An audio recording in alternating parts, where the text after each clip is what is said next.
Bem-vindos a mais uma edição de Panorama Câmara. Antes de começarmos as nossas conversas de hoje, gostaria de convidar vocês para os próximos eventos da Câmara Espanhola, com discussões sobre temas que estão diretamente ligados aos desafios e às transformações do ambiente de negócios. No dia 18 de agosto, o Comitê Tributário promove o evento Reforma Tributária sobre o Consumo, Transição e Controvérsias e Impactos, que vai discutir as mudanças no sistema tributário brasileiro, os desafios da transição e os impactos jurídicos, financeiros e operacionais para as empresas. Já no dia 20 de agosto, o Comitê de Internacionalização realiza o encontro Como a disputa China-Estados Unidos está transformando o comércio e os investimentos globais. Uma oportunidade única para entender como as tensões entre as duas maiores potências econômicas do mundo estão transformando as cadeias de suprimentos, os investimentos e as estratégias das empresas. E, no dia 27 de agosto, acontece o Seminário de Diversidade da Câmara Espanhola 2026, promovido pelo Comitê de Gestão de Pessoas. O encontro vai abordar temas como vieses inconscientes, desigualdades socioeconômicas e neurodiversidade, trazendo reflexões e práticas para empresas que buscam substituir ambientes de trabalho mais diversos e inclusivos. Os 3 encontros serão realizados presencialmente na sede da Câmara Espanhola, na Avenida Engenheiro Luís Carlos Berrini, em São Paulo, reunindo especialistas e profissionais para discutir temas relevantes para presente e futuro dos negócios. Então, anote as datas de inscrição para nosso site. Esperamos vocês nos próximos eventos da Câmara Espanhola. Vamos para a nossa conversa de hoje. Empreender em um país novo envolve uma série de desafios, ainda mais em um cenário de constantes mudanças regulatórias. Para conversar sobre estes temas, recebemos hoje a Marcos Vinícius Monteiro, diretor Brasil da UR Global, empresa que atua oferecendo soluções em consultoria empresarial, assessoria fiscal, contábil e societária para organizações que desejam estabelecer ou expandir suas operações no Brasil e outros mercados. Seja muito bem-vindo, Marcos. Olá, Carlos. Prazer é meu. Obrigado pelo convite. É uma honra participar desse programa. Bom, Marcos, na verdade, este tema dá muito para falar, mas vamos começar com uma questão que provavelmente muitas das empresas que nos ouvem têm interesse em saber. Para uma empresa estrangeira que deseja iniciar operações aqui no Brasil, quais são os primeiros passos que deveriam fazer? Olha, eu acho que o primeiro passo, antes mesmo de construir a empresa, é entender exatamente o que ela pretende fazer no Brasil, né? Ou seja, às vezes existe uma certa ansiedade do empresário em começar já no país, em abrir a empresa, obter o CNPJ, abrir uma conta bancária, enfim. Mas antes disso, eu considero fundamental entender como será a operação. Quem serão os clientes? A empresa vai vender produtos ou prestar serviços, ou eventualmente ambos? Vai ter funcionários, não vai ter? Vai importar, exportar? Vai receber recursos da matriz? Vai ter serviços entre as empresas do mesmo grupo? Enfim, essas questões elas influenciam muito a forma como essa empresa deve ser estruturada. Então, eu diria que o primeiro vem esse planejamento, que é prévio à constituição, né? Entender o negócio, a partir daí, sim, partimos para definir a estrutura societária, a estrutura tributária, as questões trabalhistas, e depois entramos na parte que eu considero mais prática, né? Que é a definição de sócios, quem será o administrador, quem serão os representantes, e preparar toda a documentação necessária para isso. Então, talvez, resumindo assim, eu acho que primeiro o mais importante é desenhar, estabelecer, planejar como essa empresa vai operar no país. Perfeito, Marcos. Uma das vantagens que tem poder entrevistar a profissionais e a empresas como a sua é poder compartilhar a experiência ampla que vocês têm em sua área, né?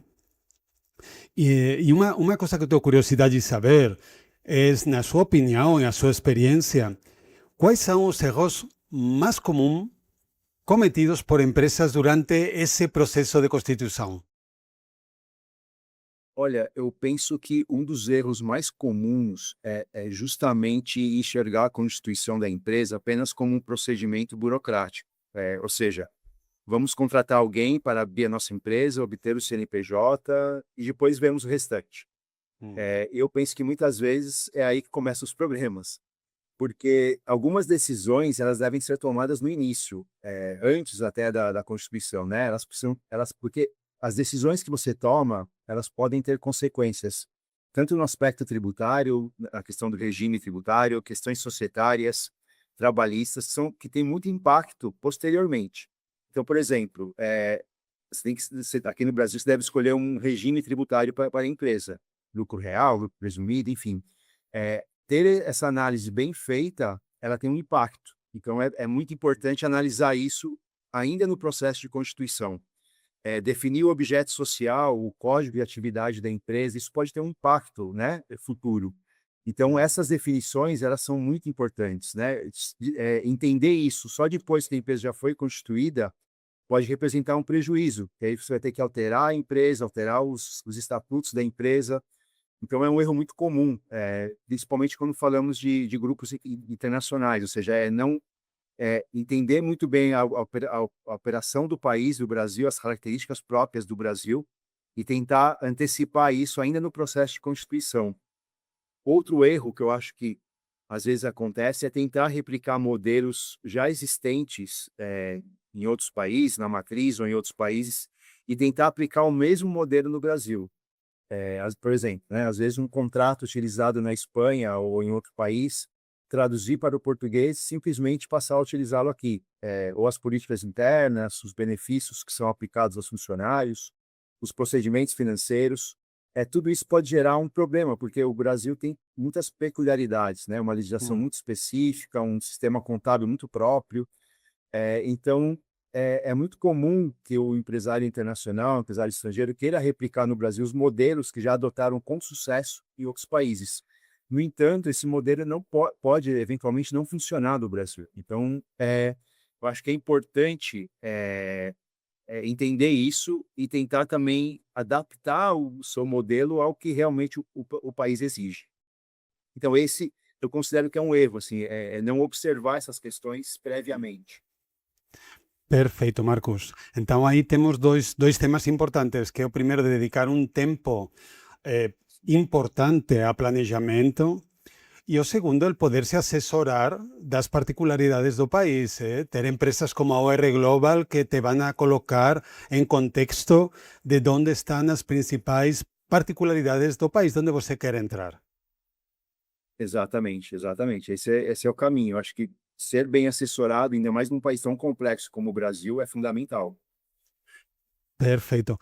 Aproveitando a experiência de vocês, não só no Brasil, sino também o fato de ser uma empresa que está bem estendida pelo mundo, eu gostaria de perguntar também a você, não só do cenário brasileiro, sino também, na sua opinião, quais são os principais desafios gerenciais que as empresas que possuem filiais em vários países enfrentam?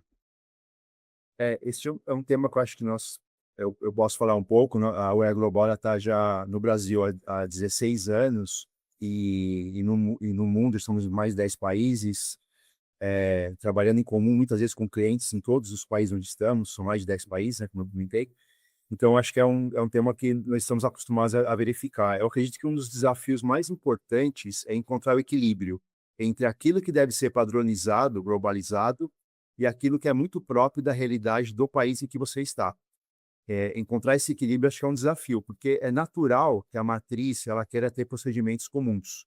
Ela precisa receber informações financeiras de todas as subsidiárias, estabelecer controles, políticas de compliance, níveis de aprovação, enfim, que sejam comuns a todos os países. Ela precisa consolidar todas essas informações. O problema é imaginar que todas elas podem funcionar da mesma maneira. Cada país funciona de maneiras muito particulares, né? Então, assim, uma empresa que está presente na Espanha, no Brasil, no México, nos Estados Unidos, no Chile, ela vai encontrar legislações muito diferentes, sistemas tributários são muito diferentes, relações trabalhistas diversas e uma cultura empresarial que é muito própria em cada país. Então, assim, a matriz precisa estabelecer regras gerais, controles de grupo que são naturais e precisam ser realmente próprios e únicos, mas ela também precisa entender a gestão local e tentar se adaptar àquela gestão local. Então, assim, talvez pode parecer um pouco óbvio dizer isso, né? Mas é que a nossa experiência, nós já verificamos muitas situações onde as empresas encontram dificuldades em estabelecer claramente o limite entre o que deve ser integrado e globalizado e aquilo que deve ser respeitado em relação à particularidade do país em questão. Então, assim, além disso, né, eu entendo assim, existe um desafio que é a informação. A matriz precisa receber informação de qualidade, e principalmente informação que seja comparável com os demais países. Mas ela não, porque assim, não adianta ter 10 filiais e receber 10 informações totalmente diferentes, Mm. diversas entre si. Só que ao mesmo tempo ela precisa saber ou tentar entender bem que aqui, determinadas situações específicas não vão ser iguais naquele país. E aí, falando de Brasil especificamente, é algo Mm. muito natural. O Brasil acaba sendo realmente um país muito diferente em aspectos contábeis, tributários, né? Nosso sistema tributário está passando por uma reforma que tenta igualar os critérios que se adotam em outros países, mas o de hoje ainda é um sistema muito diferente. Então, a matriz entender isso é um desafio, porque muitas vezes é difícil para o responsável aqui da subsidiária explicar o contexto brasileiro com uma matriz. Da mesma forma, a matriz entender esse contexto próprio. Então, acho que encontrar esse equilíbrio de como gerir o que é realmente possível e valioso que seja consolidado e aquilo que deve ser respeitado em termos de características próprias do país, acho que é o grande desafio. Perfeito, Marcos. Eu até entendo também que, por exemplo, uma das fortalezas da UR Global en ese sentido é precisamente esa presencia en varios países, porque cuando você como empresa que se está implantando ten a posibilidade de ter un partner con el cual você comparte varios países, provavelmente você consigue agregar e fazer uma seleção, como você falou, bem melhor, bem diferencial do que tem que ser adaptado a cada país e do que tem que ser global, coordenado por vocês, não? Exatamente. Acho que uma vantagem nossa é essa, de não ter uma visão apenas, por exemplo, falando de Brasil, de ter apenas uma visão brasileira, né? Nós temos que observar a empresa no seu contexto geral. Ela é uma empresa com matriz na Espanha, mas com filiais no México, em Chile, na Argentina, enfim. E aí temos que trabalhar pensando nisso, não só na nossa realidade aqui, mas pensando naquilo que envolve todo o grupo. Eu acho que isso é uma vantagem, sem dúvida. Perfeito, Marcos. Para finalizar, eu gostaria fazer uma pergunta que tem relação com a inteligência artificial. Nós, en la Cámara, ahora que estamos facendo estas entrevistas para as empresas, gostamos moito de ver que aplicación ten cada uno dos ámbitos delas, non? Entón, desde ese punto de vista, eu gostaría preguntar para você, en base á súa experiencia, como a tecnología e a IA están transformando a gestão das empresas? Não, sem dúvida. Eu penso que a tecnologia, especialmente a IA, ela traz uma transformação fundamental hoje para a gestão das empresas. É uma ferramenta extremamente poderosa. Ela pode analisar informações, revisar documentos, identificar padrões, analisar grandes dados, dados massivos, né? Uma velocidade que anteriormente, quando não existia, era algo que demandava muito tempo. Então, isso é uma revolução indiscutível, né? E já é perceptível no mercado, os sistemas de gestão como os RPs, eles já todos trabalham com algum tipo de inteligência artificial. Inclusive os órgãos governamentais brasileiros, né? Tribunais brasileiros, a própria Receita Federal, ela já trabalha com sistemas internos de inteligência artificial. Então, é uma realidade que nós não temos como escapar. Ela é realmente algo revolucionário. Só que assim, ao mesmo tempo, eu talvez não quero ser desmancha prazeres, mas eu acho que nós temos que ter um certo cuidado, Eu acho que, eventualmente, há um certo exagero na utilização dela, ou na aplicação dela. Eu acho que a inteligência artificial é uma excelente ferramenta, é um meio muito importante que vai aumentar a produtividade. Mas ela não é um fim, né? Ela não pode ser a única verdade ou a única resposta para determinados procedimentos, determinadas consultas, ou seja, a inteligência artificial, na minha opinião, ela não vai substituir nunca o ser humano. Então, assim, a inteligência artificial é uma ferramenta que ela vai te ajudar muito, mas ela necessita ter o lado humano de análise, de avaliação do que ela está te entregando. Porque se você deixar simplesmente a resposta da inteligência artificial por si só, pode ser um perigo, porque nós não sabemos. Ela pode falhar, ela pode interpretar algo de maneira equivocada. Se não houver um olhar humano sobre isso, eu acho que é perigoso para as empresas, né? Além disso, é uma questão ética, que também é preciso tomar cuidado, né, de como você trabalha os dados de empresas, de pessoas, entregando elas para as ferramentas de inteligência artificial. São dados sigilosos, que cuidado é preciso ter, como essa ferramenta lida com o sigilo desses dados. Então, esses cuidados eu acho que são muito importantes. Mas, sem dúvida, é um caminho sem volta, é uma ferramenta revolucionária e que ajuda por demais a questão da produtividade. Agora é preciso ter o critério de saber como utilizar adequadamente essa ferramenta. Eu gostei muito disso que você comentou, até porque estamos falando de coisas que podem ser muito sensíveis e que podem trazer problemas. Estamos falando de tributos, Exato. legislações, regulamentação, LPD. Exato, e às vezes, por exemplo, né, dados de funcionários, por exemplo, de uma empresa que você coloca ali para processar algo, ou seja, tudo isso é sigiloso. O cuidado que deve ter feito, deve ser tomado com relação a isso, as políticas que a empresa adota em relação a isso, as políticas de proteção de dados, que é muito importante, ou seja, é uma grande ferramenta, mas com responsabilidade, é preciso utilizá-la com responsabilidade. Essa é a palavra-chave, não? Sim, Responsabilidade. sem E, dúvidas. logicamente, também poder ter uma validação dessas informações, poder ter assessores expertos de você, como é o caso da UR Global, que Sem realmente dão dúvida. essa tranquilidade, não? Sem dúvida. Por exemplo, um parecer jurídico, você confiar simplesmente que uma IA vai te ajudar nisso, ela pode te ajudar até, mas se você não conferir, não analisar e não colocar o seu conhecimento e a sua experiência nisso, ela não vai ter valor nenhum. Então, assim, ela, né, como não quero ser repetitivo, é uma grande ferramenta, mas ela é necessária, é fundamental o lado humano disso, a avaliação humana, o conhecimento humano, para que possa validar a utilização dela. Marcos, muito obrigado por Eu trazer a agradeço. sua experiência e a experiência da UR Global conosco. Uma honra participar desse programa e parabéns pelo trabalho que vocês realizam aqui. Muito obrigado, Marcos. Espero ver você em breve. Um Igualmente. abraço. Um abraço. Chegamos ao fim de mais um episódio Panorama Câmara. Obrigado pela sua companhia em mais uma edição. Continue acompanhando a Câmara Espanhola em nossos canais para ficar por dentro dos próximos episodios, eventos e iniciativas voltadas ao fortalecimento das relações empresariais entre Brasil e Espanha. Até a próxima.